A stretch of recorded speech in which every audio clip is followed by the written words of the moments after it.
In this video, we're going to be exploring the coins of Julius Caesar.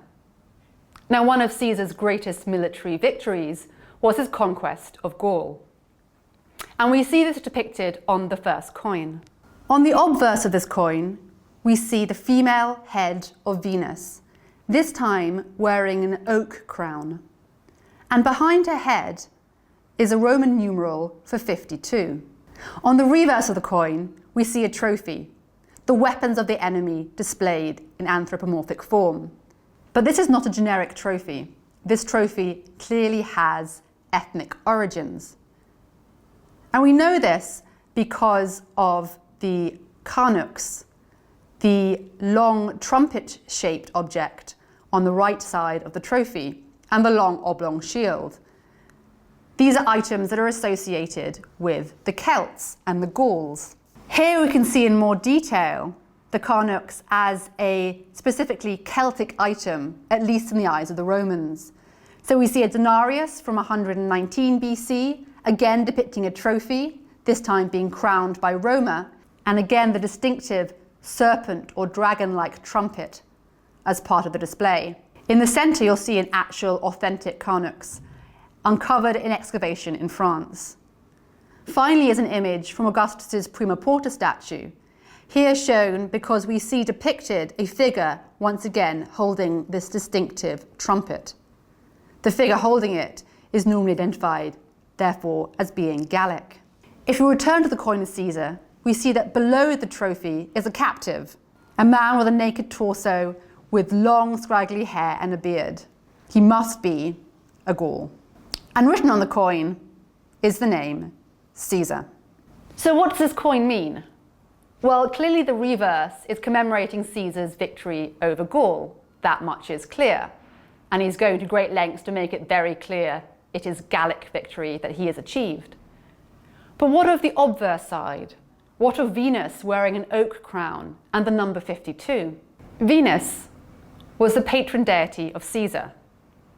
But actually she was more than that.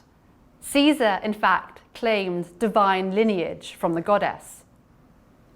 And she's wearing an oak wreath because the oak crown was an award given to a soldier who had saved the life of another citizen in battle.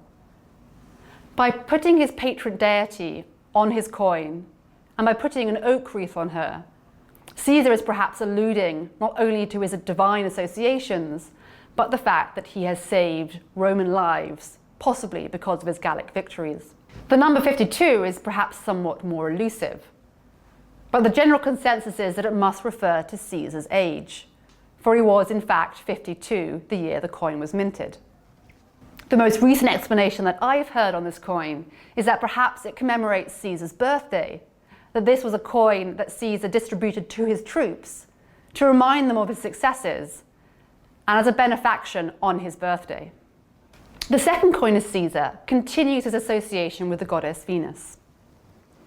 This coin, minted between 47 and 46 BC, depicts once again the goddess Venus on the obverse, but this time with no oak wreath. And on the reverse, we have a scene with three figures. This is the hero Aeneas fleeing Troy with his father on his shoulders and carrying the Palladium, the statue of Athena. Once again, we have the name Caesar written on the reverse of the coin. We've already seen that Venus was a divine patron of Caesar and a divine ancestor of his family. And this coin emphasizes that relationship even further.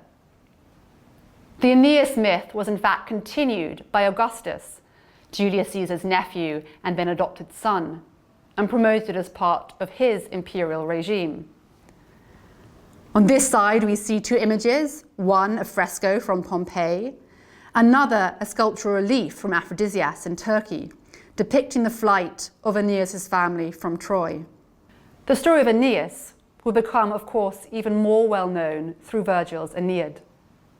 But here on this coin of Caesar, we can see that it had earlier resonance. So we've so far seen that Caesar has used his coins to promote his military success and his divine lineage. Now, the final coin we're going to look at is not actually one minted by Caesar, but is clearly about him. This is the coin minted by Brutus after Caesar's assassination. On the obverse of the coin, we see the head of Brutus. This much is clear from the legend, Brute Imp, Brutus Imperator. The reverse of the coin, however, is the most fascinating part of this coin. In the centre, what perhaps looks like a pudding bowl or a helmet is in fact a pileus, the freedman's cap, the symbol of libertas, of freedom. On either side are two daggers. Underneath the images is the legend Ides Mar, or the Ides of March. The Ides of March is, of course, a particularly well-known date in Roman history. The 15th of March, the day Caesar was killed in the Senate House by Brutus Cassius and many others. So what we have here is a coin commemorating the actual day, the date that Caesar was killed. And this is almost unique in ancient coins. The coin also shows us the justification for Caesar's murder. The two daggers obviously give us method, and the pileus in the middle gives us motive. Caesar was killed to liberate the Roman state. This coin was minted in the aftermath of Caesar's death. Whilst Brutus was out on campaign in the east, preparing for war against Mark Antony and Octavian. This coin, most likely initially disseminated to his troops, was a means of promoting his cause, his reason for fighting. This coin's historical relevance was also noted by Dio Cassius, a much later Roman historian, who actually talks about this coin. Again, this is very rare to hear Roman sources talking about single individual coins. But this coin really embodies everything about why Caesar was assassinated.